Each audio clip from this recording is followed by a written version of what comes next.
సంక్రాంతికి వస్తున్నాంలో ఒక ప్రాపర్ కొంతమంది చాలా అడ్వాంటేజ్ తీసుకున్నారు. నన్ను చాలా ఇబ్బంది పెట్టిన వాళ్ళు కూడా ఉన్నారు. అంటే ఏ రకంగా ఇబ్బంది సార్? డీజే టిల్లు మీ లైఫ్ని కాదు, కంప్లీట్గా మాకంటూ ఒక నేను డీజే టిల్లులో ఫాదర్గా, సంక్రాంతికి వస్తున్నాంలో పెద్దరాజుగా, మరి శివరపల్లిలో కూడా పెద్ద సర్పంచ్లా ఇలా క్యారెక్టర్లు చెప్పుకుంటూ పోతే ఎన్నో అద్భుతమైన క్యారెక్టర్లు కూడా చేస్తూ మనందరినీ బాగా ఎంటర్టైన్ చేస్తున్న మురళీధర్ గౌడ్ గారు. మరి మురళీధర్ గౌడ్ గారు అయితే ఇది విద్యుత్ శాఖలో మరి ఉద్యోగం తర్వాతే ఆయన మరి ఇండస్ట్రీలోకి వచ్చారని చెప్పేసి కొన్ని ఇంటర్వ్యూస్లో చూసాం. కాకపోతే దానికంటే ముందు చాలా సినిమాలు చేశారు, సీరియల్స్ చేశారు. ఇలా బోల్డ్ అన్ని ఆసక్తికరమైన సంఘటనలు అనేది కూడా మరి తెలుసుకోవాలని ఉందా? మరి అయితే లేట్ ఎందుకు, ఇప్పుడు మనతో పాటు కూడా మరి సంక్రాంతికి వస్తున్నాంలో కూడా మరి పెద్దరాజు గారికి కూడా ఒక అసలు పేరు అనేది ఉంటుంది కదా. మరి అయితే ఇంకా బోల్డ్ అన్ని సంగతులు అనేది కూడా మరి మురళి గారితోనే అడిగి తెలుసుకుందాం. సార్ నమస్తే. సార్ నమస్తే వంశీ గారు. సార్ అదేంటి సార్, నా పేరు చాణక్య సార్. వంశీ చాణక్య అని విన్నాను. వంశీ చాణక్య అని విన్నాను, కాదా చాణక్య? ఓన్లీ జస్ట్ చాణక్యనే సార్. ఓకే. కొత్తగా నామకరణం చేస్తున్నట్టు అనిపిస్తుంది నాకైతే. ఎందుకో మరి అట్లా అనిపించింది నాకు. సింపుల్గా చాణక్య కూడా ఆంటోనీ కంటే దేంతోనికి అన్నట్టు నాకు కూడా ఏదైనా అంటారేమో అనుకున్నా. చాణక్య సార్ మీరు కనిపించారంటే స్క్రీన్ మీద నవ్వులు పువ్వులు అవుతున్నాయి. అండ్ అరే మురళి గారు కనిపించారంటే ప్రేక్షకులు కూడా అరే ఏదో మనల్ని సర్ప్రైజ్ చేసే క్యారెక్టర్ అని చెప్పేసి అందరు కూడా సో అలా రిసీవ్ చేసుకుంటున్నారు. ఫస్ట్ అయితే రీసెంట్గా కంగ్రాచులేషన్స్ కూడా చెప్పుకోవాలి sir. Thank you very much. సంక్రాంతికి వస్తున్నామని వచ్చి అందులో పెద్దరాజు గారు వచ్చి అండ్ ఎంత బాగా నవ్విచ్చారు. నా పేరు త్రిబుల్ ఆర్. దాంట్లో ట్రిపుల్ ఆర్ ఏంటి సార్? సంక్రాంతికి వస్తున్నాం సినిమాలో వెంకటేష్ గారి పేరేమో వైడి రాజు, యాదగిరి దామోదర్ రాజు, సీతరాజు. ఆయన అబ్బాయి పేరు బుల్లిరాజు. నా పేరు రొయ్యల రామరాజు. ఎక్కడ రాదు ప్రస్తావన, ఎక్కడ రాదు, కానీ నా పేరు యాక్చువల్గా ఆ క్యారెక్టర్ పేరు రొయ్యల Ramaraju, triple R. Okay.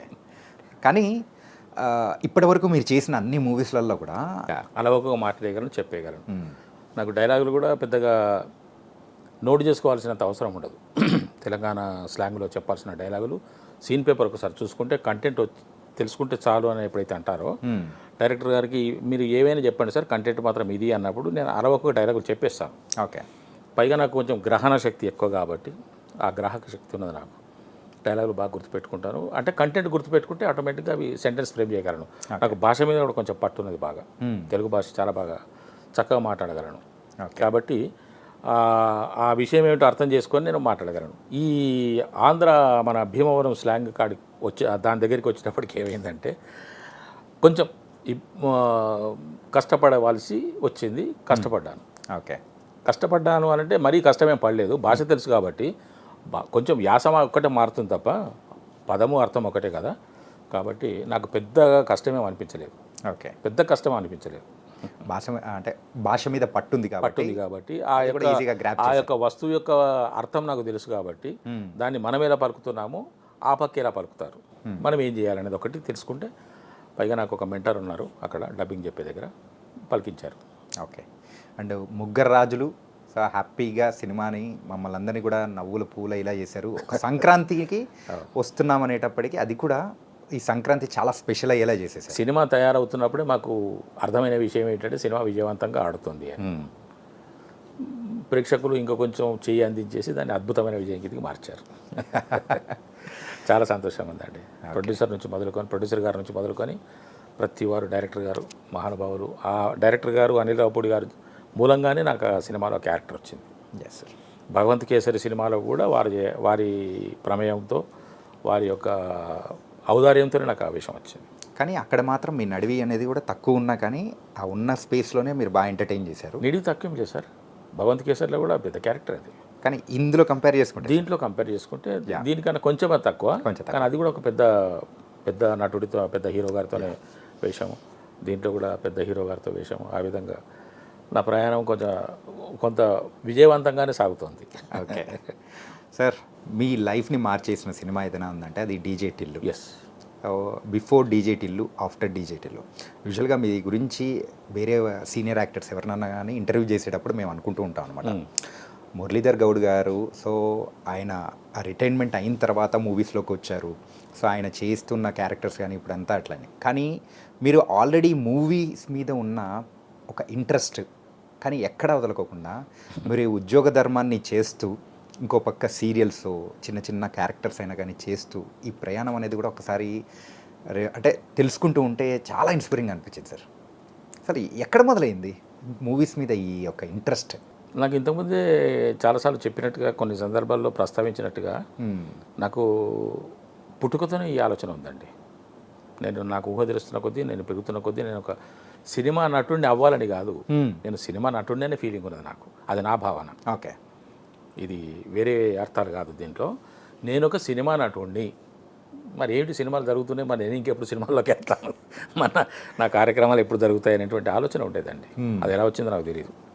By the grace of God మా తల్లిదండ్రులకి, నా పూర్వీకులకు అందరికీ కూడా సదా స్మరామి. ఓకే. అయితే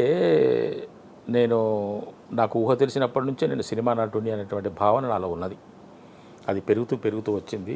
కాకపోతే మా ప్రాంతంలో కానీ, మా యొక్క వంశంలో కానీ ఎవరు సినిమాలకు చెందిన వాళ్ళు లేరు కాబట్టి, సినిమాలకే కాకుండా కనీసం ఒక కళాకారుడిగా కూడా ఏ రంగంలో కూడా ఉన్నవాళ్ళు కారు కాబట్టి, అంతా మా కులవృత్తి, మేము గౌడ్స్, కులవృత్తిని చేసుకొని జీవించిన వాళ్ళే తప్ప అసలు ఈ సాంస్కృతిక కార్యక్రమాల వైపు ఎవరు లేరు.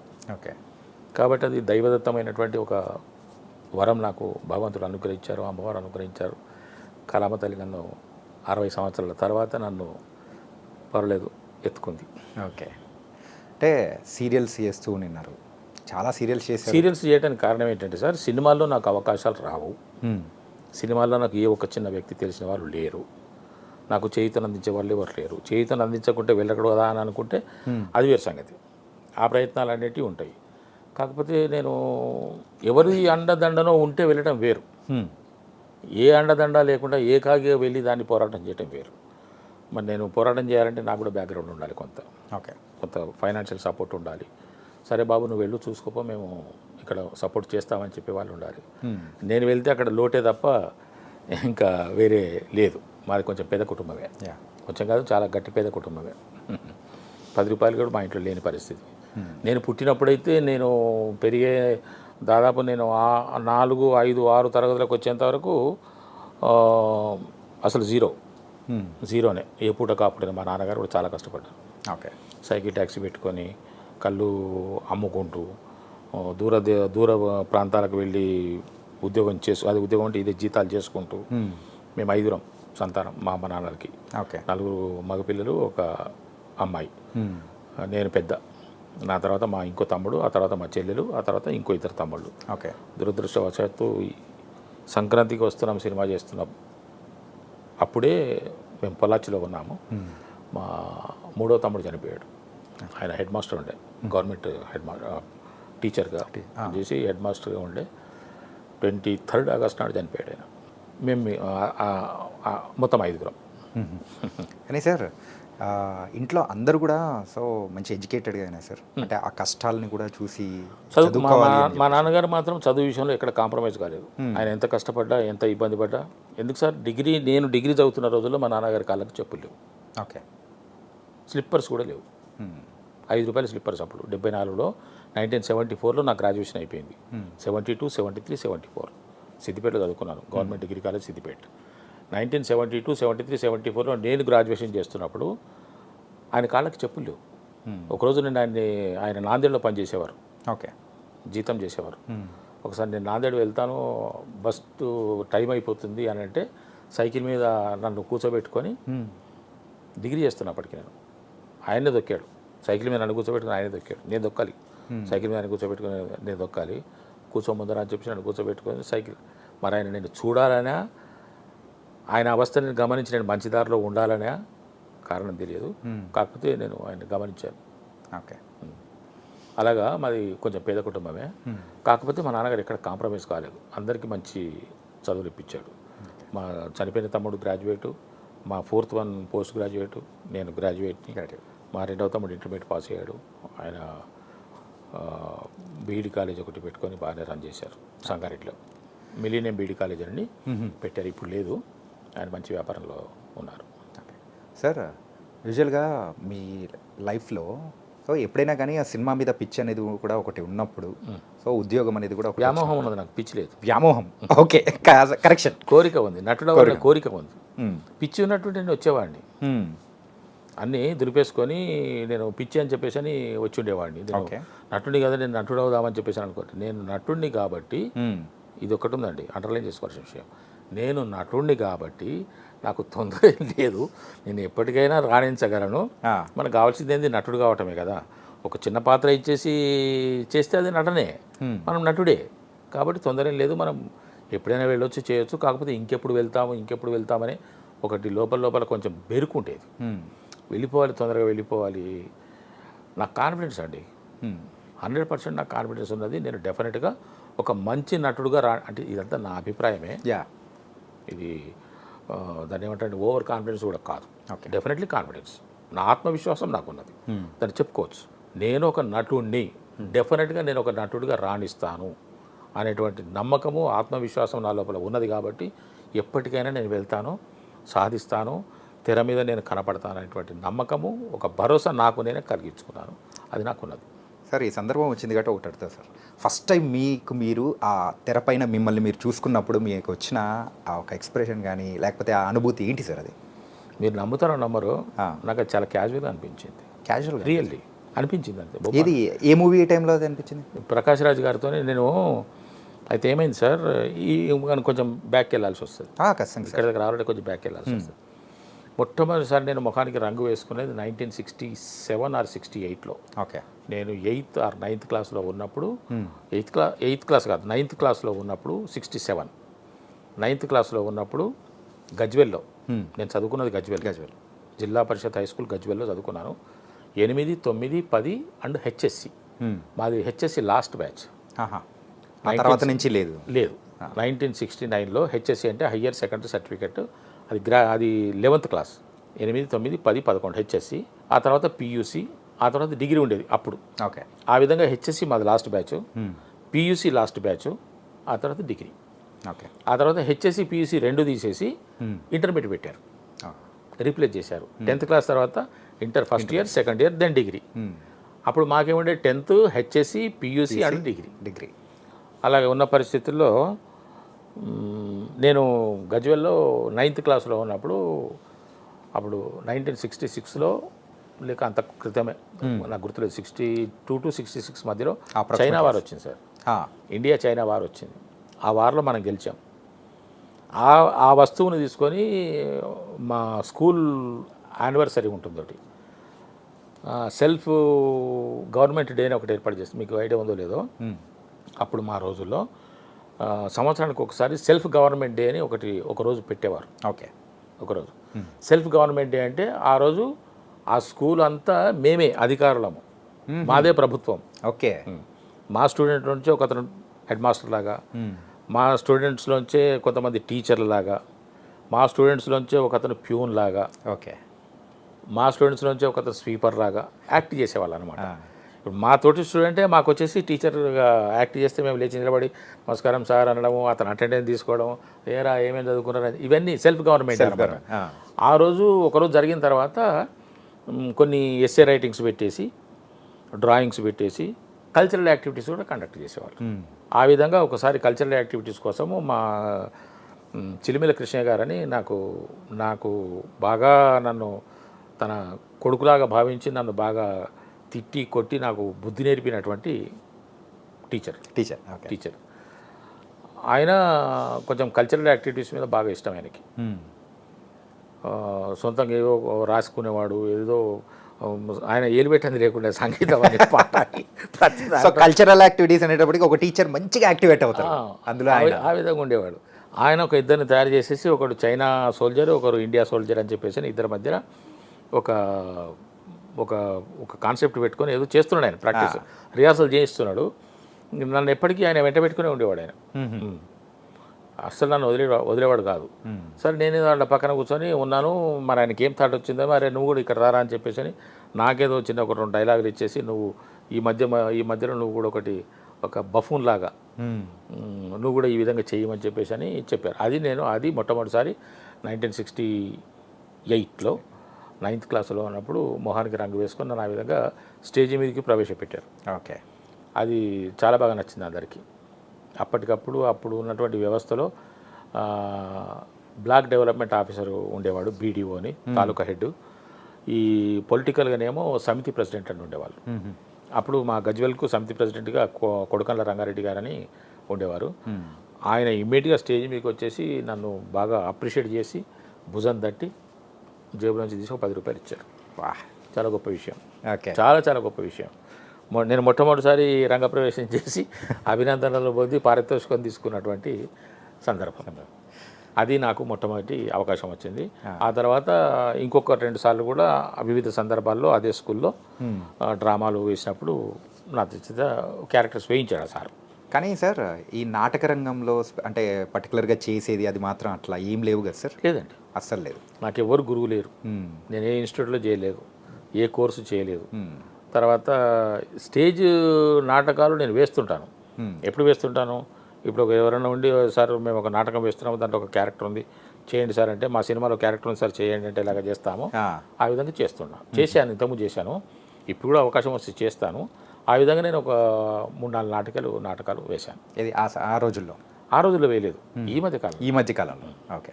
సో ఇప్పుడు మనం ఫ్లాష్ బ్యాక్కి వెళ్ళిపోయాం కాబట్టి సార్, అప్పుడు మీరు కొంచెం కాలేజ్ డేస్ ఆ టైంకి వచ్చిన టైంలో సిద్దిపేటలో బాలాజీ థియేటర్ అనేది ఉంటే అక్కడ ఏదో ఒక మూవీకి నాకు గుర్తు రావట్లేదు, ఎన్టీఆర్ గారు అంటే వస్తున్నారు అనేటప్పటికీ ఆయనను పర్టికులర్గా వస్తున్నారు కాదు, ఎన్టీఆర్ మేము రప్పించారా? ఎస్. అరే ఆ సందర్భము అది కూడా మీ ఫేవరెట్ హీరో రామారావు గారిని సిద్దిపేటకు రప్పించింది మేమే.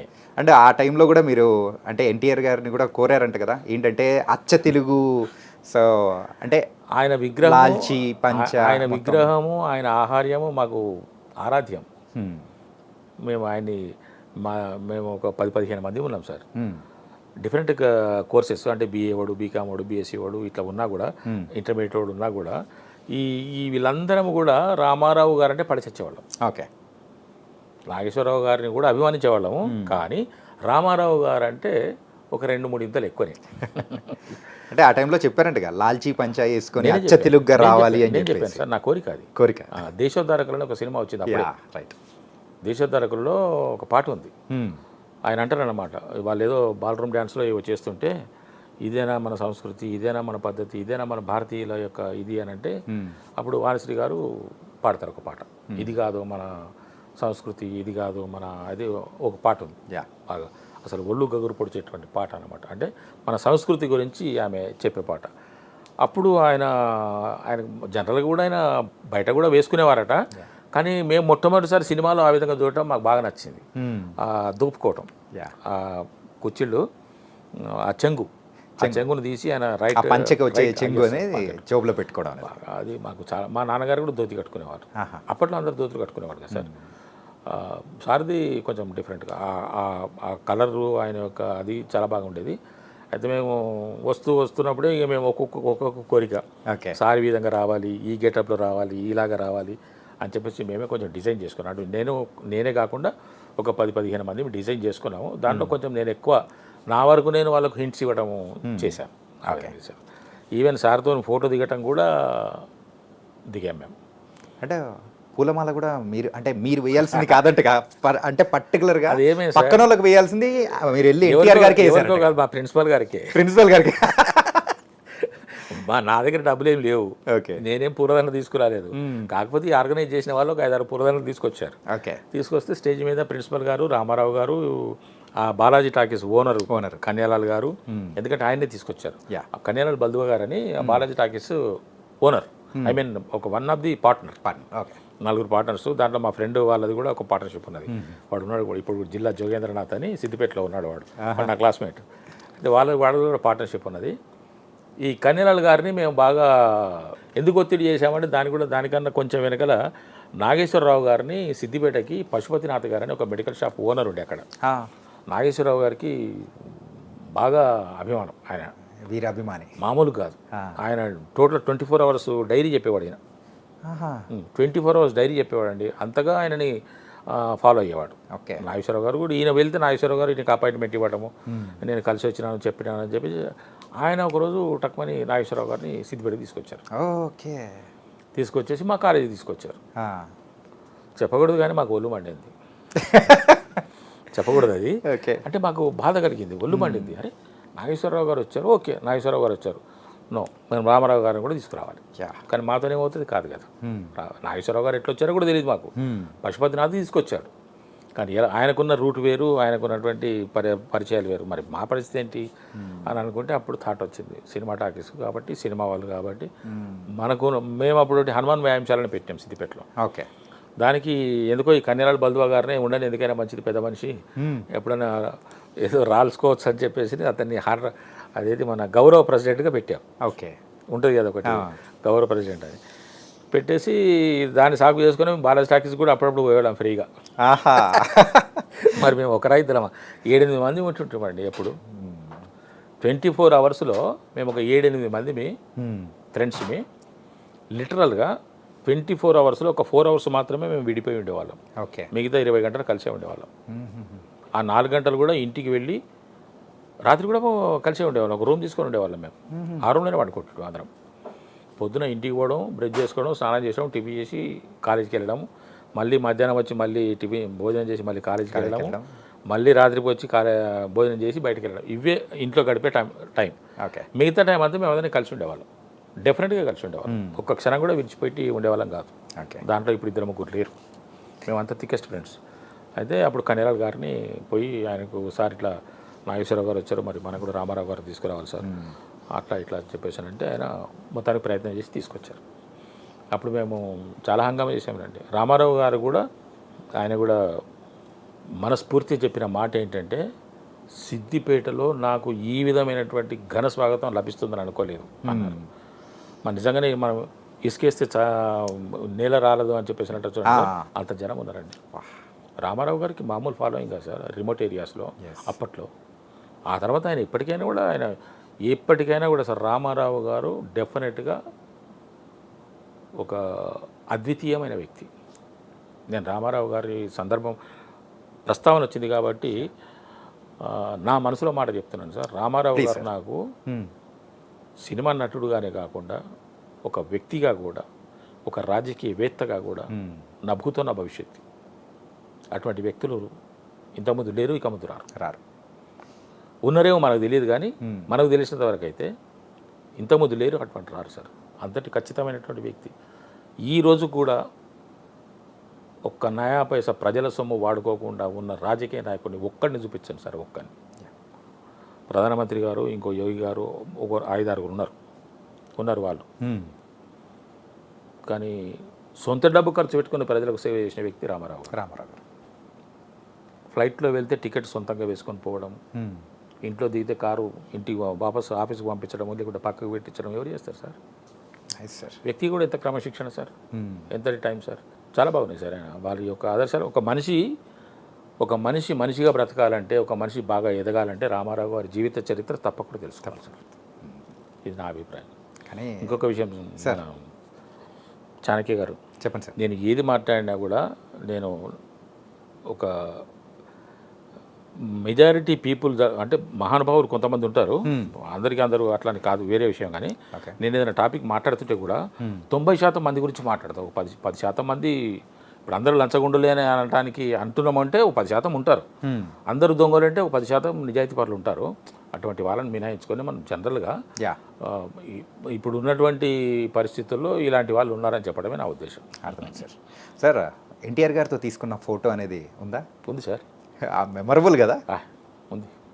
అండ్ ఇంకొక ఆసక్తికరమైన సంఘటన ఏంటంటే, మొత్తం ఒక మీటింగ్ కానీ, సో ఎన్టీఆర్ గారు రావడము అంతా అయిపోయిన తర్వాత మీకు ఫోటో ఇచ్చిన సందర్భం అనేది కూడా ఊరి బయట అనేది ఇచ్చారంట. అవును. ఆయన మా హడావుడు చూసేసి ఆయన మేనేజర్ ఎవరో, మరి ఆయన వెంట ఉన్నది ఎవరో సార్ వెంట, బాబు మీరందరూ ఇక్కడ, మేము హైదరాబాద్ వెళ్ళే దారిలో ఈ సిద్దిపేటకు ఒక 2 కిలోమీటర్ల దూరంలో మీరు ఎక్కడన్నా ఒక రోడ్డు మీద ఆగి ఉండండి, మేము ఇక్కడ నుంచి ఐబీకి వెళ్ళి, అప్పుడు ఇన్స్పెక్షన్ బంగ్లాలో వారికి లంచ్ ఏర్పాటు చేశారు, మేము అక్కడికి వెళ్ళి అక్కడ భోజనం చేసుకొని మేము వస్తాము, మీకు అక్కడ సార్తో ఫోటో తీయిస్తాను, మీరు అక్కడ వెయిట్ చేయండి అని అన్నారు. ఓకే. ఇంకా మేము కాలేజీ నుంచి సారు అటు ఐబీకి లంచ్కి వెళ్ళిన టైంలో మేము వెళ్ళి అక్కడ నిలబడ్డాం సార్ రోడ్డు మీద. ఓకే. వచ్చే కారును పోయే కారును చూసుకుంటూ మాకు అసలు కార్ నెంబర్ కూడా, సార్ కార్ నెంబర్ ఏంటి, ఆయన ఇళ్ళ వచ్చాడు కూడా తెలియదు మాకు. ఆయన రావటం ఎక్కడి నుంచి వచ్చాడో కానీ మొత్తానికి వచ్చాడు అనేటప్పటికీ ఆయన వేరే జీప్లో ఎక్కాడు, ఓపెన్ టాప్ జీప్లో. ఓపెన్ టాప్ జీప్లో మొత్తం హైదరాబాద్ సిద్దిపేట తిప్పారు సార్ ఆయన్ని. మేమే చూపించాం రూట్ కూడా, ఈ రూట్ నుంచి ఇటు, ఇటు నుంచి ఇటు, ఇటు నుంచి ఇటు, అక్కడ చివరికి కాలేజీకి రావాలి, కాలేజీ నుంచి ఐబీకి వెళ్ళాలి అని చెప్పేసి అని. ఆ విధంగా మేము వచ్చే కారు పోయే కారు చూస్తే సార్ వచ్చారు. 2 కార్లు వచ్చాయి. ఒక కారులో ఉంచి సార్ దిగి, మేము అంతకుముందు చూసిన రామారావు గారు వేరు, ఇక్కడ ఉన్న రామారావు గారు వేరు. ఎందుకంటే అక్కడంతా హడావుడి, గోలగోల.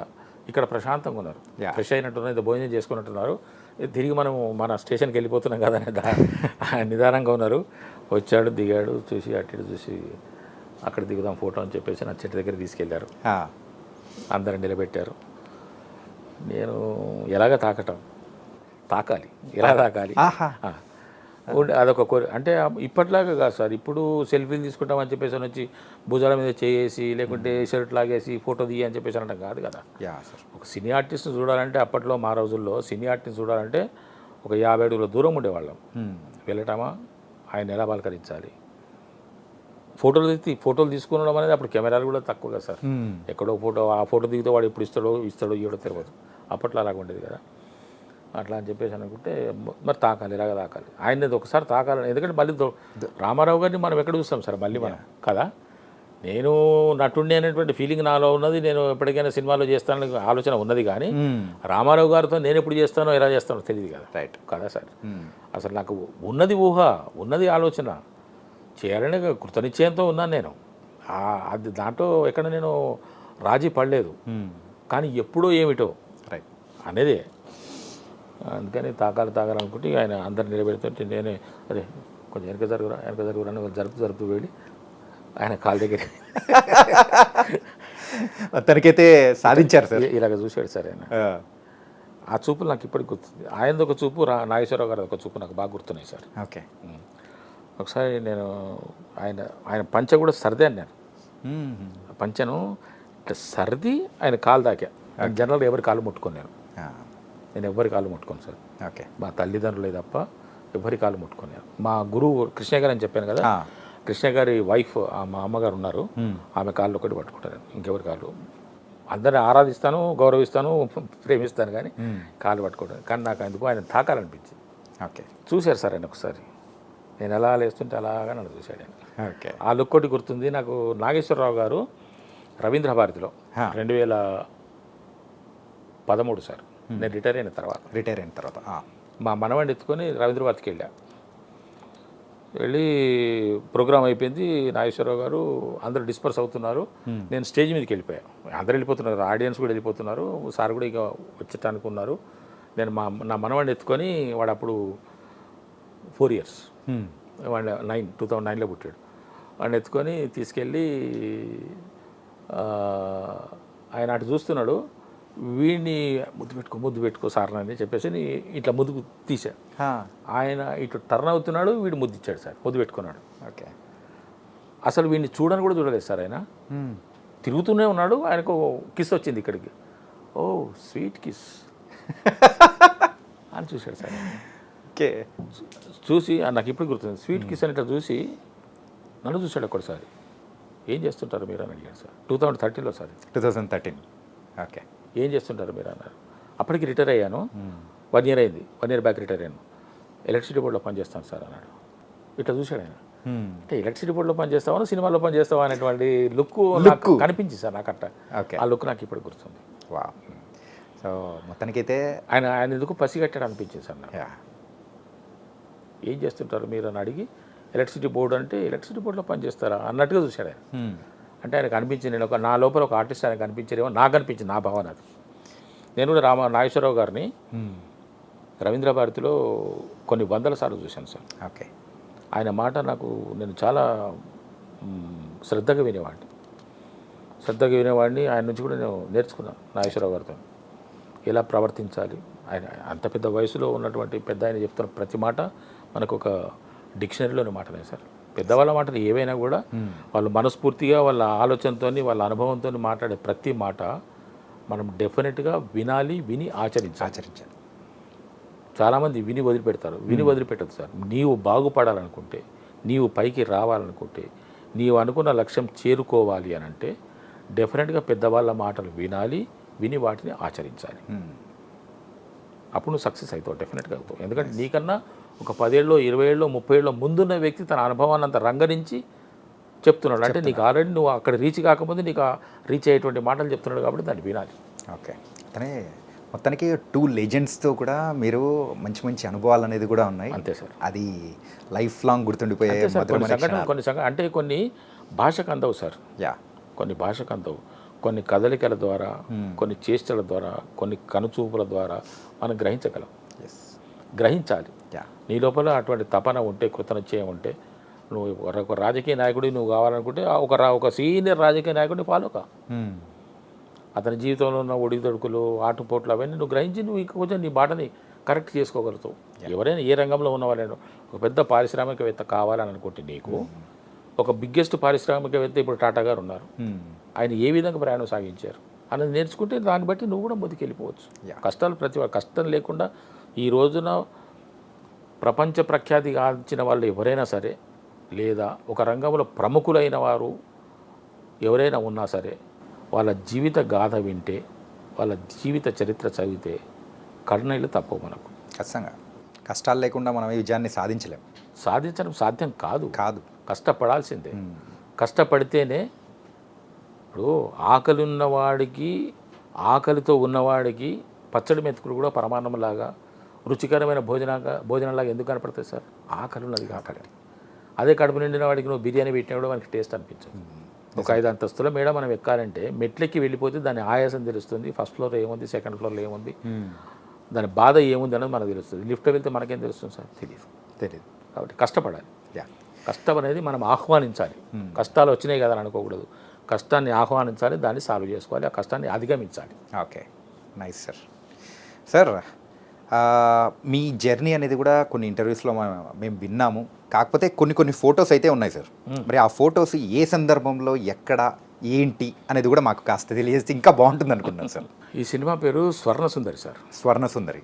ఓకే. స్వర్ణసుందరి. మరి దాంట్లో నేను ఒక మహామంత్రి క్యారెక్టర్. ఆ సినిమా రాలేదు. ఓకే. ఆయన ఎందుకు తీశారో, మరి ఏం ఆలోచించి తీశారో తెలియదు కానీ పాపం చాలా కష్టపడ్డాడు ఆయన. నేను వేషాల కోసం వెతుకుంటున్న రోజుల్లో ఒక ఆఫీస్కి వెళ్తే ఆయన నన్ను చూడగానే మీకు నా సినిమాలో క్యారెక్టర్ ఇస్తున్నాను సార్ అన్నాడు. ఓకే. పిలిచాడు, క్యారెక్టర్ ఇచ్చాడు. ఈ గెటప్, డిఫరెంట్ గెటప్ వేశాడు. అదే నాకు ఎంత ఆనందం వేసిందో ఈ గెటప్. నాకు ఈ జానపద గెటప్లన్నా, పౌరాణిక చిత్రాల గెటప్లన్నా నాకు చాలా ఇష్టం. నాకు పౌరాణిక చిత్రాలు, జానపద చిత్రాలు చేయాలని చాలా కోరిక. సార్, ఏ ఇయర్లో సార్ ఇంతకి ఇదే?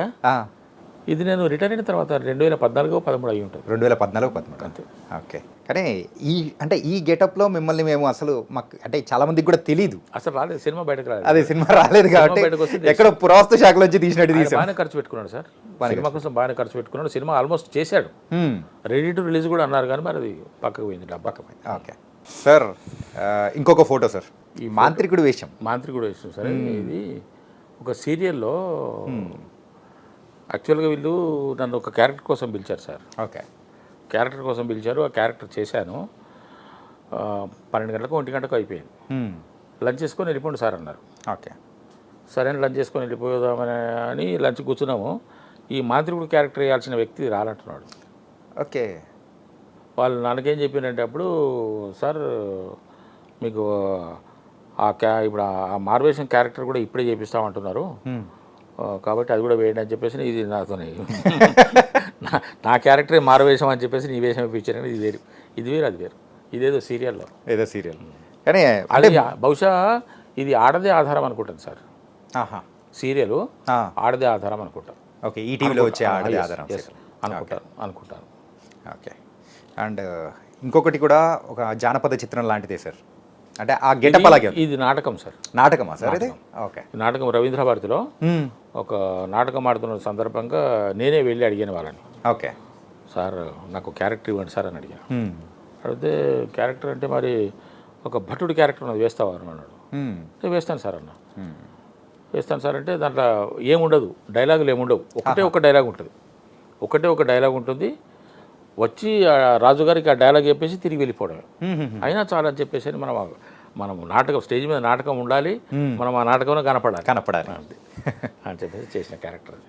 ఇంకోటి హరికథ చెప్పే గెటప్, ఇది హరిదాసు, హరిదాస్. ఇది సారథి స్టూడియోలో తీసేది సార్. ఇది కూడా ఒక సీరియలే. Serial Haridas character.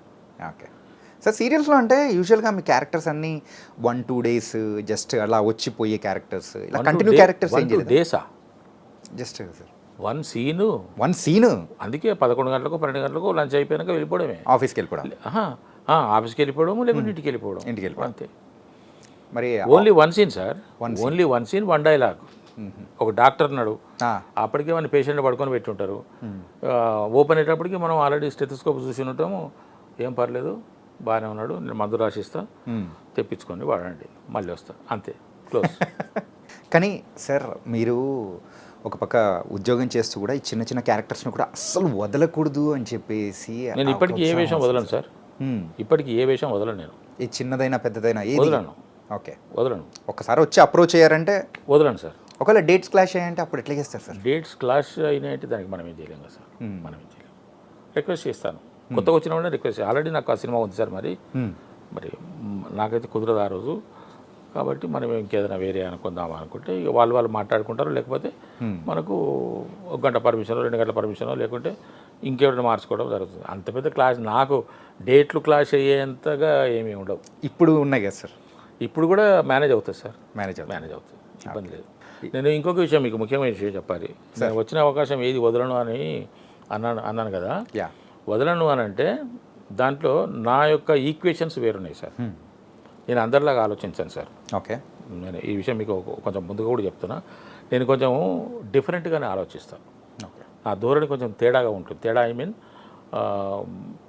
కొంచెం వేరేగా ఆలోచిస్తాను నేను, వేరేగా ఆలోచిస్తాను. ఏ అవకాశం వచ్చినా వదలను అనే టాపిక్ వచ్చింది కాబట్టి ముందు దాన్ని ప్రస్తావిస్తాను. ఓకే, ఆ తర్వాత దాని ఎక్స్టెన్షన్ ఏదైనా ఉంటే మళ్ళీ నేను దాని గురించి మీకు వివరించి చెప్తాను. నేను ఏం చెప్పినా చాలా వివరించి చెప్తాను సార్, టైం ఎక్కువ తీసుకుంటాను. ఓకే సార్, ఇప్పుడు ఒక క్యారెక్టర్ కోసము ఒక సినిమాలో నటించాలని చెప్పేసి అని వందలాది మంది కృష్ణానగర్లో, ఇంద్రనగర్లో, హైదరాబాద్లోని పలు ప్రాంతాల్లో ఉంటున్నారు. ఆడవాళ్ళు అయితే భర్తలను వదిలిపెట్టేసో, భార్య పిల్లలను వదిలిపెట్టేసో, వాళ్ళ యొక్క ఒక బలీయమైనటువంటి కోరిక నెరవేర్చుకోవడానికి కష్టపడి, అంటే వాళ్ళు అక్కడ ఉంచేసి వాళ్ళు ఇక్కడికి వచ్చి కష్టపడి, మగవాళ్ళైతే భార్యల్ని పిల్లల్ని అక్కడ అప్పగించేసి వచ్చి మళ్ళీ వెళ్తూ రావడం, భార్యలు కూడా ఆ విధంగా వెళ్తూ రావడం. ఇక్కడ అన్ని కష్టాలు పడుతూ ఒక వేషం కోసం తప్పిస్తున్నటువంటి పరిస్థితుల్లో ఓ 100 మంది ఉన్నారు పోటీలో, 10 మంది ఫోటోలకి వాళ్ళ దృష్టికి వెళ్తాయి. ఒక క్యారెక్టర్ ఉన్నది, ఒక డాక్టర్ క్యారెక్టర్, ఒక లేడీ డాక్టర్, ఒక జెంట్ డాక్టర్ కావాలి అంటే ఆ ఆడళ్ళ ఫోటోల్లోంచి మగవాళ్ళ ఫోటోలు 100 ఫోటోలు ఉంటాయి సార్ బాక్సుల్లో, ఆఫీసుల్లో, ఫోన్ నెంబర్లతో సహా, ప్లేస్తో సహా. ఒక 10 ఫోటోలు వాళ్ళ చేతికి వస్తాయి. ఆ 10 ఫోటోల నుంచి జారిపోయి 3 ఫోటోలకు 4 ఫోటోలకు వస్తాయి. ఆ తర్వాత ఒక్క ఫోటో మిగులుతుంది, ఇదొక ఫోటో అదొక ఫోటో. అప్పుడు కాల్ వస్తుంది. అంటే ఎంత ఫిల్టర్ అయితే ఈ క్యారెక్టర్ మన చేతికి వచ్చింది సార్, చేతికంటే మన దాకా వచ్చింది. కాబట్టి దాన్ని నేను ఎట్టి పరిస్థితుల్లో రిజెక్ట్ చేసుకోను. నాకు కాల్ వచ్చిందంటే రిజెక్ట్ చేసుకోను. నా పొరపాటు మాత్రం ఉండదు రిజెక్ట్ చేసుకోవడంలో. అది పోయింది, మన చేయి దాటిపోయింది అని అంటే అది అనుకోకుండా వేరే వాళ్ళు వాళ్ళ దృష్టికి రావడం వల్ల పోవడమో, లేకుంటే ఇంకేదైనా సందర్భమో దాంట్లో పూర్తి తేడా జరిగిపోయి పోవడమో తప్ప నేనైతే అమికేబుల్గా ఉంటాను. ఆ యొక్క క్యారెక్టర్కి నేను గౌరవిస్తాను, ఆ పని నేను గౌరవిస్తాను. కాబట్టి మిగతా మంచి చెడ్డలు వాళ్ళు చూసుకోవాలి. ఇప్పుడు నేనున్నాను, ఈ క్యారెక్టర్ నేను చేయకూడదని మీరు అంటారు. చాణక్య ఎందుకు సార్ మీరు ఆ క్యారెక్టర్ చేశారని మీరు అంటారు. చెయ్యాలి, ఎందుకంటే ఆ క్యారెక్టర్ నాకు వచ్చింది, నా పేరు రాదు మీరు రాసి పెట్టింది, కాబట్టి దాన్ని నేను యాక్సెప్ట్ చేసుకోవాలి అనే ఆలోచనతోనే ఉంటాను. మొన్న ఒక నాకు మొట్టమొదటిసారి ఒక అతను, మరి అతను నంబర్ ఎట్లయితే పట్టుకున్నాడు కానీ ఒక మెసేజ్, వాయిస్ మెసేజ్ పెట్టాడు. ఓకే సార్ ఒక లింక్ పెట్టాడు, లింక్ పెట్టి కింద వాయిస్ మెసేజ్ పెట్టాడు. సార్ మీకు ఇప్పుడు ఒక స్ట్రాటజీ ఉంది, మీకు ఒక గుర్తింపు ఉంది, ఇలాంటి పాత్రలు వేసి మాలాంటి వాళ్ళని బాధ పెట్టొద్దు అని అన్నాడు. నేను ఒక క్షణం ఆలోచించా, అంటే నా బాగోగుల గురించి, నా యొక్క మంచి చెడ్డల గురించి, నా యొక్క స్థితిగతుల గురించి ఒక వ్యక్తి ఆలోచిస్తున్నాడా, అది తట్టుకోలేక నాకు మెసేజ్ పెట్టాడా అనుకొని అది లింక్ ఓపెన్ చేశా. లింక్ ఓపెన్ కాలేదు. లింక్ ఈజ్ నాట్ ఓపెనింగ్ అని పెట్టా. మరి ఏమైందేమో ఇప్పుడు చూడండి అని మళ్ళీ పెట్టాడు. ఓపెన్ చేసి చూసాను. ఓపెన్ చేసి చూసి దాంట్లో ఒక క్యారెక్టర్ ఇంకో క్యారెక్టర్తో ఏదో మాట్లాడుతున్నది.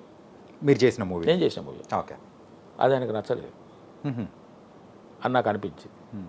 వెంటనే నేను ఆన్సర్ చేశాను. వాయిస్ మెయిల్ పెట్టలేదు, టెక్స్ట్ పెట్టా.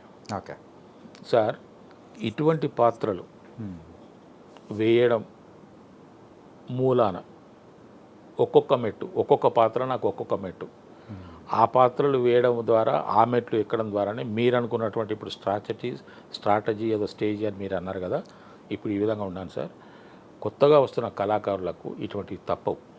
ఆ క్యారెక్టర్ నేను చేయను అంటే ఇంకొకరు చేస్తారు. ఆగుతుందా? ఆయన క్యారెక్టర్ తీసేస్తాడా?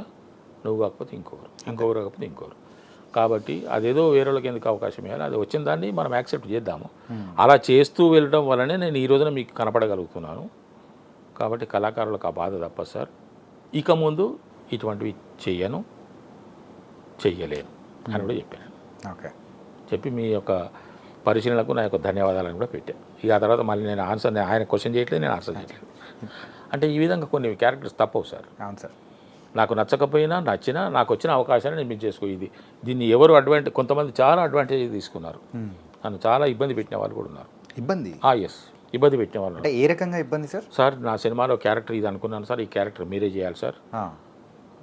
నన్ను మీ అబ్బాయి అనుకోండి సార్, నన్ను మీ ఫ్యామిలీ మెంబర్ అనుకోండి సార్, నేను డెబ్యూని సార్, నన్ను దీవించండి సార్, మీరు ఆశీర్వదించండి సార్ అని చెప్పేసి అంటే, సరే ఇప్పుడు మనం కూడా ఒక చేయూతని ఇవ్వాలి కదా. ఒక వ్యక్తి ఎదటానికి నేను నా వల్ల ఒక వ్యక్తి నేను ఒక వ్యక్తికి ఉపయోగపడుతున్నాను అని అంటే నాకు అంతకన్నా మంచిది కావాల్సిందే ఉంది అని చెప్పేసి యాక్సెప్ట్ చేసి వెళ్తే, అన్ని విధాలుగా ఆయనకు అనుకూలంగా వ్యవహరించి వెళ్తే ఇంకా వాళ్ళు నాకు విశ్వరూపాలు చూపించిన వాళ్ళు ఉన్నారు.